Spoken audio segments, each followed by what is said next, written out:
So guys ఎట్లున్నారు అందరూ? Welcome to my another new video. So ఇవాళ రోజంతా వీడియో ఎందుకు చేయలేదంటే స్టార్టింగ్ నుంచి ఒక కారణం ఉన్నది. ఎందుకంటే నిన్న నైట్ పడుకున్నప్పుడు చాలా లేట్ అయిపోయింది, అరౌండ్ 4 AM అయిపోయింది. సో మరి వీడియో చేయలేదు. సో రోజంతటికి నాకు ఫ్రీ దొరికింది, ఇప్పుడు డైరెక్ట్ జిమ్కి వచ్చి మరి వీడియో చేస్తున్నాను. సో స్లిప్ సైకిల్ కొంచెం ప్రాబ్లం ఉంది. వెల్, దానికి మనం అడ్జస్ట్ చేసేద్దాం. సో వర్కౌట్ చేద్దాం, వర్కౌట్ చేసిన తర్వాత మాట్లాడదాం. సో ఇవాళ మన ఉంది బ్యాక్ వర్కౌట్ అయితే ఉంది. సో వెళ్దాం, స్టార్ట్ చేద్దాం. Let's go. సో ఇప్పుడైతే స్టార్టింగ్లో ఒక సూపర్ సెట్ స్టార్ట్ చేద్దాం, బెంట్ ఓవర్ రోతోని dumbbell rowing. So let's go.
Without back ఒక మంచి ఫిజిక్ ఇన్కంప్లీట్. మీకు ఒక పవర్ఫుల్ ఎస్థెటిక్ ఫిజిక్ కావాలంటే మీ బ్యాక్ స్ట్రాంగ్ ఉండడం చాలా అవసరం. అండ్ అందరికన్నా ఇంపార్టెంట్ ఏంటంటే మైండ్ మసిల్ కనెక్షన్. సో మీరు ఎప్పుడైతే రోయింగ్ లేకపోతే పుల్ చేస్తారో ఉత్తి వెయిట్ ఎత్తడం మీద ఫోకస్ చేయకండి, మీరు మసిల్కి ఫీల్ చేయండి. ఫీల్ చేయడం మీద ఫోకస్ పెడితే మీకు మసిల్ చాలా ఫాస్ట్గా గ్రో అవుద్ది. 8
ఇవాళది వర్కౌట్ ఫినిష్ అయింది. మరి ఇవాళ రోజంతా వీడియో చేయలేదని అంటే తెల్లారి కొంచెం బిజీగా ఉండాలి, సో దట్స్ వై చేయలేదు. అండ్ ఇప్పుడు ఒక లాస్ట్ 10 days అయింది, స్లిప్ క్వాలిటీ చాలా పూర్గా ఉంది. సో కొంచెం రికవరీలో ప్రాబ్లం అవుతుంది. అండ్ వర్కౌట్ అంటే 100% అవ్వట్లేదు, అంటే 100% వర్కౌట్ చేస్తున్నా, ఆ జోస్ రావట్లేదు. సో స్లిప్ షెడ్యూల్ కొంచెం సరిగ్గా చేసుకోవాలి. ఎందుకంటే మనం డైట్ ఎంత బాగా చేస్తాము, మరి వర్కౌట్ ఎంత బాగా చేస్తాము. సో డైట్ ఎలాగా మనకి రికవరీ కోసం కావాలో, సో మనకి స్లిప్ మళ్ళీ అదొక ఫ్యూల్ లాగే. స్లిప్ మళ్ళీ అంతే ఇంపార్టెంట్, అంతే మీరు డైట్ అంత ఇంపార్టెంట్ గా చేస్తారో, స్ట్రిక్ట్ గా చేస్తారో, సో స్లిప్ క్వాలిటీ మళ్ళీ మనకి అంతకే ఉండాలి. స్లిప్ కి ఇగ్నోర్ చేయకూడదు. బట్ నేను ఇగ్నోర్ చేస్తున్నాను. వెల్, ముందుకి దానికి కరెక్ట్ చేసేద్దాం, కొంచెం టైం పడుతుంది but will do it. And మీరు మళ్ళీ ఏ రోజు మీది బ్యాక్ వర్కౌట్ ఉంటుందో, సో ఫస్ట్ నేను ఇవాళ ఏ స్ప్లిట్ అయితే ట్రై చేశానో సో అది మీరు ఒకసారి ట్రై చేయండి, ఎక్దమ్ మస్తు పంపిస్తుంది. సో ఇవాళ మీరు చూసారు కదా లాస్ట్ లో వీడియోలో ఎలాగున్నదో పంపు, మరి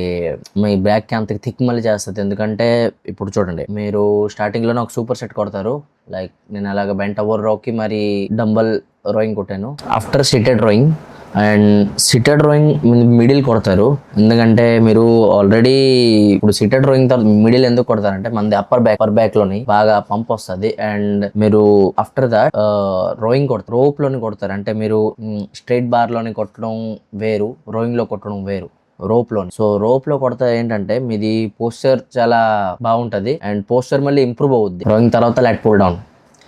సో లెట్ పుల్ డౌన్ లోని మీరు ఫస్ట్ అయితే వైడ్ గ్రిప్ కొడతారు, wide grip 3 sets and wide grip 3 sets, close grip 3 sets, బస్ దట్స్ ఇట్. మీరు బ్యాక్ కి వీక్లీ 2 సార్లు ట్రైన్ చేసినా ఓకే, ఎందుకంటే బ్యాక్ ఒకటి, లెగ్ ఒకటి అండ్ చెస్ట్ ఒకటి మీరు వీక్లీ 2 సార్లు ట్రైన్ చేసినా ఓకే. బట్ మీది డైట్ ఆన్ పాయింట్ ఉండాలి, అండ్ డైట్ గానీ ఆన్ పాయింట్ లేకపోతే కొంచెం కష్టమే. సో డైట్ గానీ ఆన్ పాయింట్ లేకపోతే మీరు వీక్లీ 1 టైం ట్రైన్ చేసినా మళ్ళీ ఓకే. వెల్, ఈ రోజుకి ఇంతకే. ఏంటంటే నేను స్క్రిప్ట్ అవన్నీ ఏంటి రాయలేదు, ఇంకేం చెప్తాను ఏంటి, ఇంత బిజీగా అంతా ఉన్నది. సో నెక్స్ట్ వీడియోస్ ఇంకొంచెం ఎంగేజింగ్గా అండ్ మీకు ఏదైనా వర్కౌట్ చేసేటప్పుడు మీకు ఇంకా ఏంటైనా చెప్పాలని ట్రై చేస్తాను. సో వెల్, ఇవాళ ఈ రోజుకి ఇంతకే, కలుద్దాం నెక్స్ట్ వీడియోలో.